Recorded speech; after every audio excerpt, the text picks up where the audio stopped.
Warning, warning, if you are easily triggered by opinions, don't watch. It's not worth it. Your blood pressure is gonna go up. You might as well just go watch something more calming. But for those of you who enjoy a good, opinionated conversation, feel free to continue watching. Today, I'm going to be reading unpopular opinions about K-pop on Quora. So what inspired me to do this video is because I know, like many of you, have unpopular opinions about K-pop, the whole entire genre, or K-pop idols, Korean entertainment companies. So I said, hey, what the heck? Let's just go ahead and get it out into the atmosphere so we can all judge each other.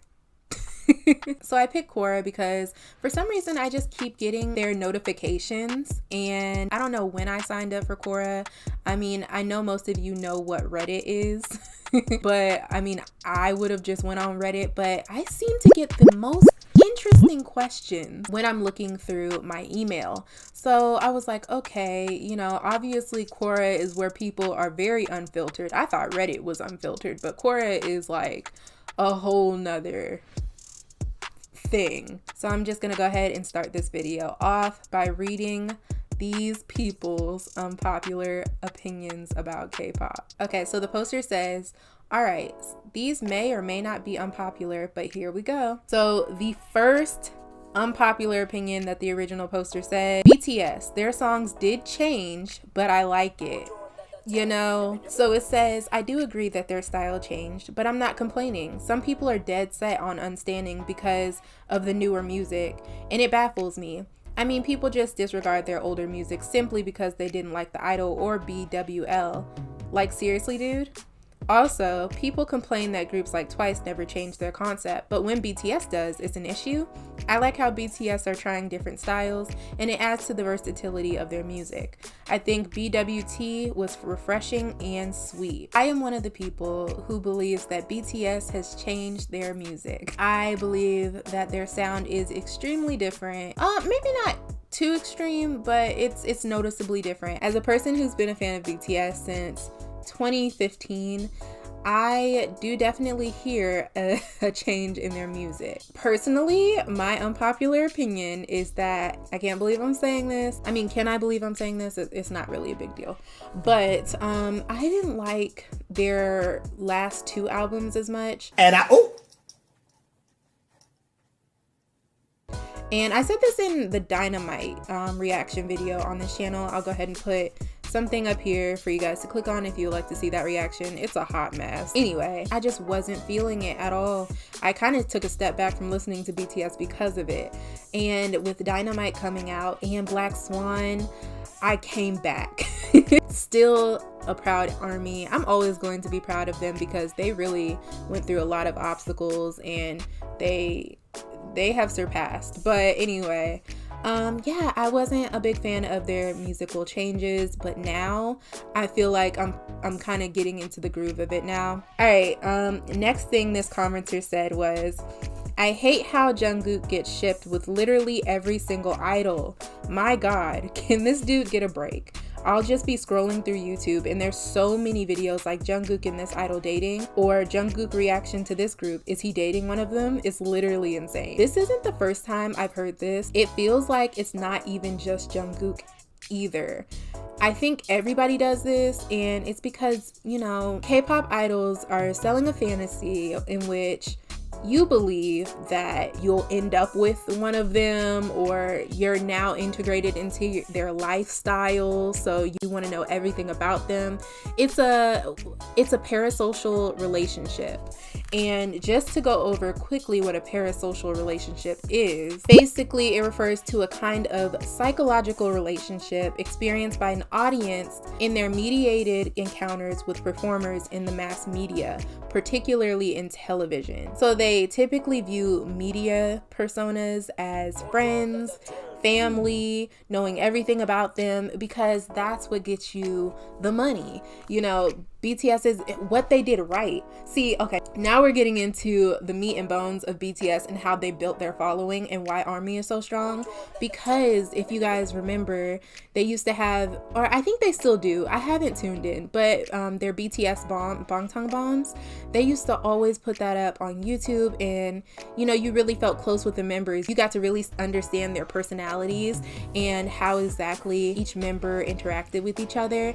And I honestly feel, and this is my opinion, I honestly feel like they set out the blueprint in K-pop for parasocial interaction. As far as I know, they were the only ones doing like diaries and talking to fans, and like they would sit down and, you know, have a full conversation about their day. And I feel like they really did that well. So it kind of makes sense why people are looking really deep into who each member is dating, which I mean, I wouldn't look that deep. It's kind of weird. Like, just let them date and be people, because we're all just people. But I guess that's not okay.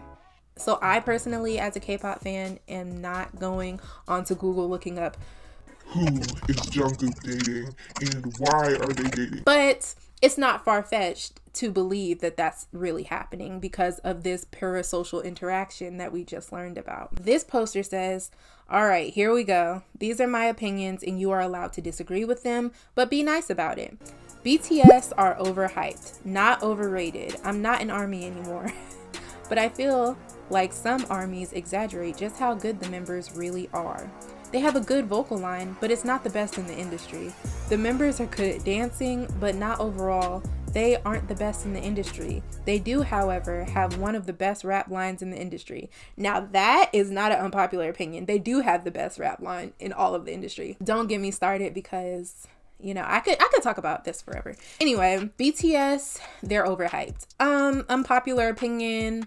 I don't think it's unpopular. I think overhyped though. I get where the overhyped is coming from. That's the main reason why I created a series on my channel going over newer groups. And actually, I want to even go into underrated groups that don't have entertainment companies that can really push them like that. I want to get into those people too, because, you know, I really feel like once somebody hits that mark at the top, a lot of K-pop stars who just got into the industry are probably looking at BTS like, oh, well, you know, we're never going to be as good.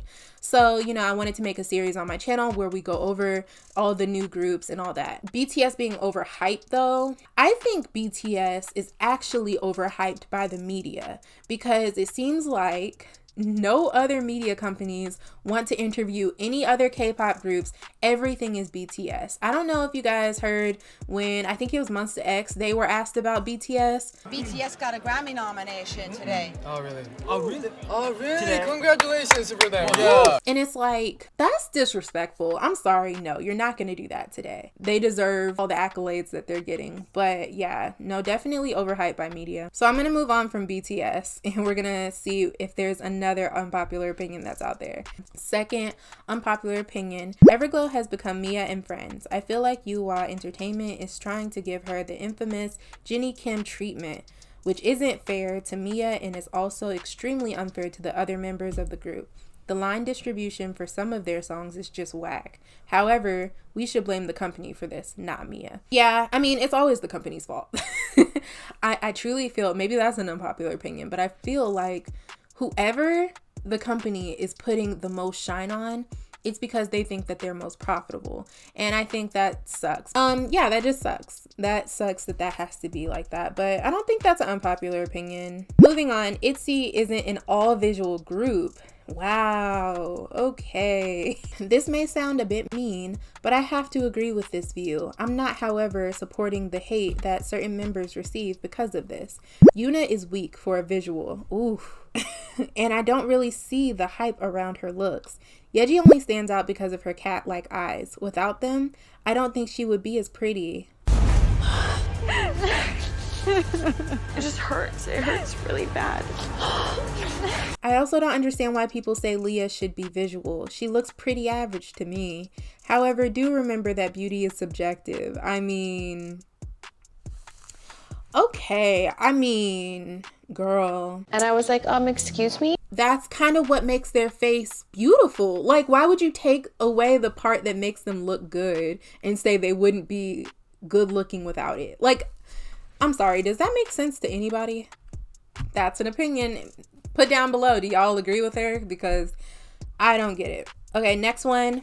Big three privilege is earned. These three companies have proved to the South Korean public that they produce groups that have the best visuals, dance the best, and sing the best. Moaning and complaining about the privilege certain groups have just because they're from the big three is unfair. They've earned these privileges. Getting into the big three isn't easy, and for a good reason. I agree with this. I agree because like training under these people can take years to get into. Like, you have to start when you're in middle school. Yeah, a lot of people get surgery because they have to fit into the looks of, you know, the standard K-pop star, to look even more exotic than the standard because you want all eyes on you. You know, and then dancing, you have to be really good at dancing, and then singing. JYP, SM, and YG have produced all good groups. I don't see the lie in this. However, I now think there's going to be Big Four privilege, and just go ahead and add Big Hit in there. Most of Stray Kids' songs are noise. Honestly, I know that so many people will disagree with this, but a lot of their songs give me a headache. I think they should take a break from self-producing, and that if they do, they could have their breakthrough song. I like that one song that they did where it goes like, I don't listen to Stray Kids that much. I just, if I'm being real, I only listen to that one song. You know, I don't listen to Stray Kids like that, so we're just gonna move on from that one. But let me know down below if you agree. All right, guys. So that's it for this video. I know I didn't touch on a lot of unpopular opinions, and I am going to save that for another video for another day. All right, guys, let me know if you have any unpopular opinions about K-pop, anything at all. And if you do, I will feature it in my next video. Don't worry, I won't show you guys' usernames, but I'll feature it and see if I agree with you. Anyway, guys, thank you for watching, and I'll see you guys in the next video. Bye.